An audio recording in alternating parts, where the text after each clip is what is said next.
Hello, Western Oregon sports fans, and welcome to this edition of Wolves Weekly. I'm your host, Danny Barnes, and I'm joined today by head football coach Arn Ferguson. Coach, just got back from a long road trip down there to Sacramento. Yep. Tell us a little bit about that game against the Hornets. First of all, one of the best teams we've played in the history since I've been here, over 20 years. We definitely had some really positive things and also some glaring negative things. So on both sides of football, some really mood swings back and forth throughout the game. But I really felt good about the way our players competed. Defensively, we got to get better on stopping the run, which they had two real good running backs, two real good quarterbacks, and a really good offensive line. And receivers, we felt like 4 or 5 or 6 of them could really run. So early we're feeling that out, and then our defense on run has to be better, and our deep ball on pass has to be better. But as things settled down, I really thought our corners, which going into the season were our weakness in certain areas, I thought they played extremely well.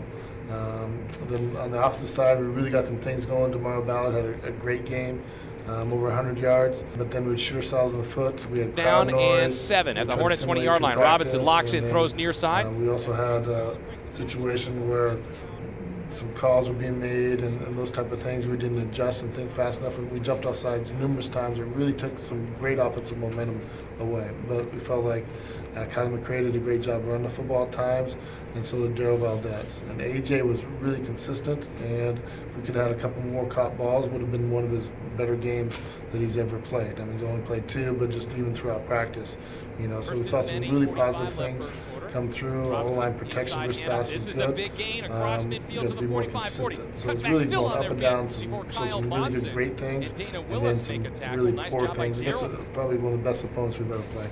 Well, you had some very good individual performances, as you already talked about. First one, and we have some highlights of this one, Demario Ballard.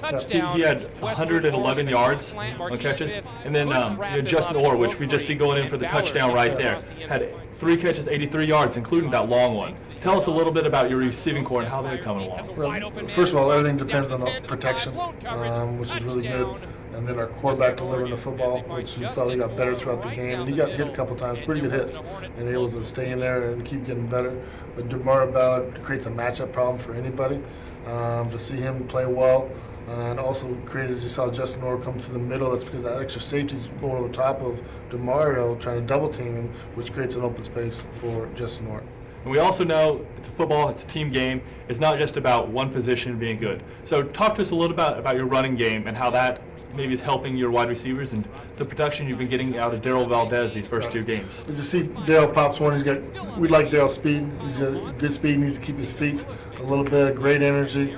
Doing an extremely good job. We felt at times we were able to really move people and run the football. It's that consistency, and it's really that O-line like we talked about. It's still, we're a couple games away for that really to gel. It takes time for those guys to play against each other. And one of our linemen, because of a very serious family incident, wasn't able to come. And he was at our game but didn't practice much and didn't play much. We felt like that O-line, as they develop more confidence playing with each other, we'll start really seeing the things they can do, along with discipline. And we've got to be more disciplined up front, 100%. Our players are disappointed, so are we. 6 to 8 penalties are just on jumping off sides, And some of that's because they're worried about protecting the quarterback against a very good opponent. Some of that's discipline, and some of it's crowd noise and environment that we don't play in normally, where that takes extra concentration. So this week we're going to practice more with music, more on things so they have to concentrate better, distractions, those type of things to fix that major glaring problem. And talk to me a little bit about some of your defensive players.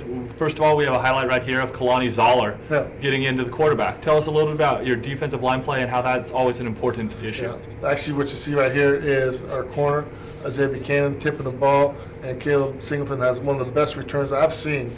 A couple more blocks, I think he could have taken this to the house, but it shows how athletically Caleb is, and also aware as far as with the ball in his hands, but also making a tip, catching that off of Isaiah Buchanan's reaching over and really extending to the last second to tip that, keeping his back arm away from him so he doesn't get a PI call.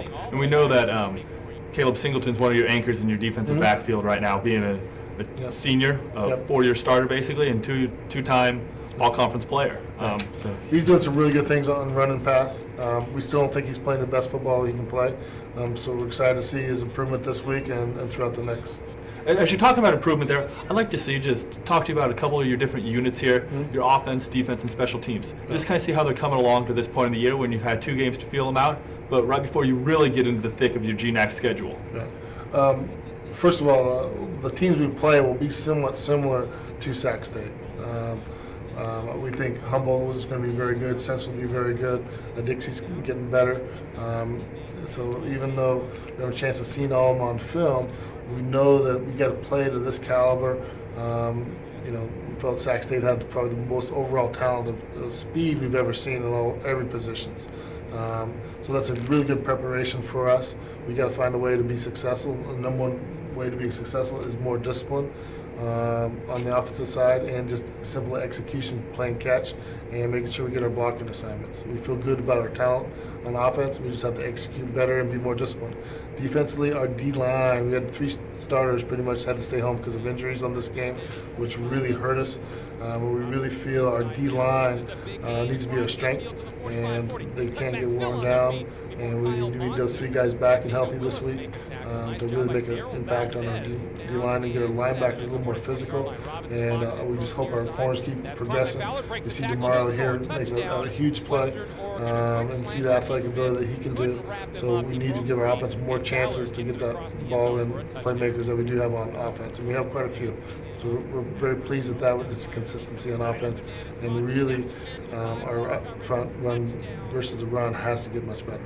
And you have to be kind of impressed.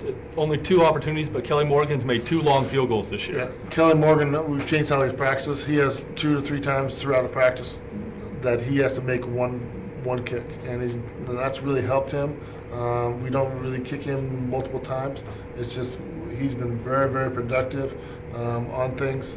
We just wish to kick some kickoffs and surprise Booch a little bit better that game, but so does he. So you come home against an opponent you've already faced this year, Simon Fraser. Yep. Tell us a little bit about that, and then tell us this will be your home opener this weekend. Yeah. First of all, we're excited to get off 2 rough road trips, long road trips. We didn't get back until 7:30 with Sac State, so our kids are excited to play at home. We're excited to play a team that can do some really good things. They're very spread out, misdirection, and defensively they move their fronts around, so it's a good preparation for us. We got to play fast and play physical. So it's really more about us playing like we can play, and obviously for people to see what we can do at home. And we hope that you all come out to join Coach Ferguson and the Wolves this weekend and watch them play for their first time at home this year. We'll be having a red zone, which is the tailgating area located back behind the stadium, and there are still tickets available for this game. So it is $10 for general admission tickets and $15 for reserve tickets. And if you'd like to order your tickets ahead of time, please call the number you see listed on your screen right now. And I just want to say, Coach, thanks for joining us on this edition of Wolves Weekly, and thank you all for watching.